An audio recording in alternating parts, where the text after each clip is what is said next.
All right, so this is Fiona. Fiona is a little tight in her neck coming around to this left side. So I'm going to show you how I evaluate a horse's neck movement in lateral bending and rotation, and just show you how you can determine whether or not this is an issue in the upper neck, in the lower neck, possibly in the wither. So when I check rotation, the first thing that I do is I hit a pressure point in the shoulder to make her come around and touch where I'm pushing and touch where I'm applying that pressure. And if she won't come around and touch where I'm applying that pressure, then as a chiropractor, it's my job to determine, why is she not coming around? What area of the neck is causing her not to be able to come around and touch?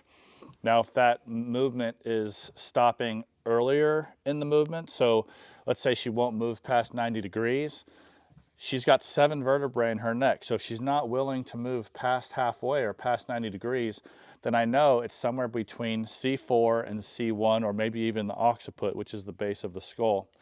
If she is willing to rotate past 90 degrees, then I know that the movement is probably restricted somewhere between C4 and C7, depending on how far around she comes to the shoulder, because the more she rotates around, the lower in the neck she's engaging. So if she's coming all the way around and touching with no problem, and she's moving over there correctly, then there's really nothing for me to do chiropractically on that side.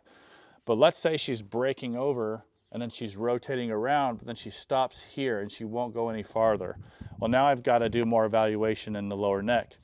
Versus if she won't break over, but she does something like this and then starts to come around, then I'm looking more up at the pole, somewhere between C0, which is the occiput, or C1, which is the first vertebrae in the neck called the atlas, sometimes C2. But the way I like to do this is just to have her show me the way she likes to move versus me grabbing the halter and moving the head around for her.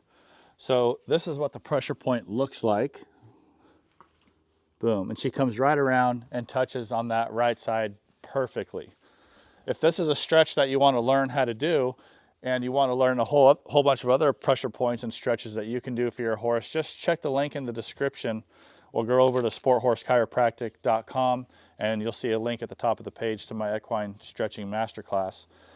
This pressure point is obviously one of those that I teach. So you saw the movement around to the right. Let's check movement around to the left. So this is where I'm seeing the problem right here. So right away, this body language of coming over to the right side tells me that she don't want to go that way, So let's see what she does here. So you can see that movement, right? So what she's doing on the right side, when she's going that way, is she's breaking over at the pole, she's rotating around, and then she's dropping to the shoulder, which is exactly what I want.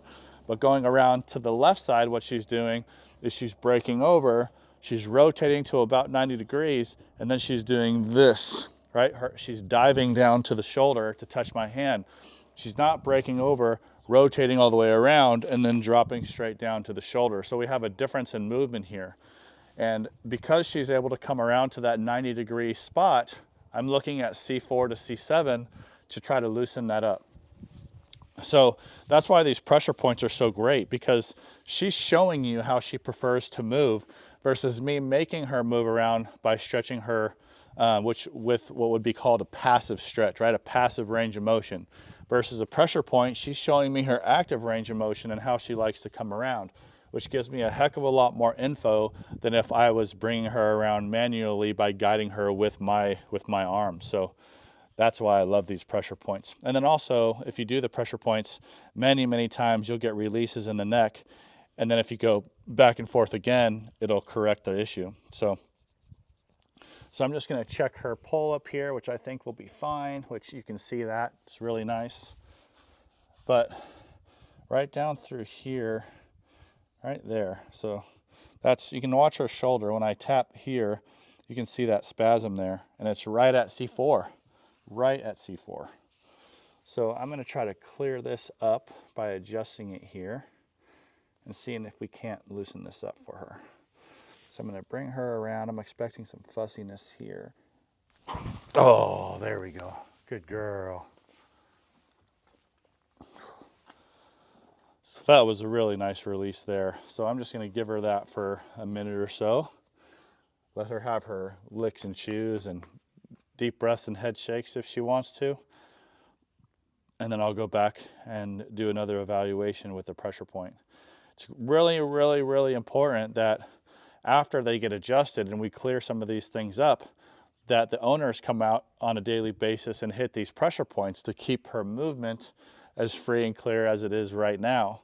Because if we just let them sit and they're not being worked and they're not being ridden, then what we're going to be dealing with is a muscle memory issue where the body wants to put the structure back where it was, back where it's normal, right? As normal is. And we want to create a new normal by doing some stretching, doing some pressure points, making her move around a lot so that not only does she feel like it's more comfortable to go that way, but her brain goes, oh, look, I can do that now and I can do that comfortably. So she's not going to be anticipating her neck bothering her or her neck being tight when she's under saddle. So these pressure points can do a lot, not only to free up their movement, but to let the brain know that, hey, I can move this way, no problem. I'm not uncomfortable anymore. And they won't anticipate discomfort and tightness when they're under saddle. So you can see that head drop in, the lip licking, all really, really good signs. Really, it's just a sign of de-stress, right? It's not just because she's licking doesn't mean I fixed anything. It just means that for whatever reason, she's more relaxed now, she's more comfortable. But in either case, it's a good sign. Just don't read too much into it. People overestimate the value of a lip licking. All right, so I'm going to get her back to come around to the good side. See how she moves? Boom, perfect. And now we're going to get her to come around to the other side. Boom. Perfect. That was awesome. So you could see right there that we didn't get the delay that we had originally. She came all the way around, touched right on top of my hand. No problem at all. So that's what I'm looking for. As a chiropractor, I'm looking for correcting movement, correcting motion, especially if you're dealing with a performance horse, so that the rider and owner get the most out of their horses, right? If she can't come to the neck comfortably, you know, and you know, you do team roping with her, or you know, you do penning and sorting, or you're a barrel racer, that's a big issue. Any event that you're timed, you're being judged on time, you got to have your horse moving right, because any compensatory motion means a decrease in performance, which means an increase in your time. So that's good. So she feels really nice in her pull. That's beautiful.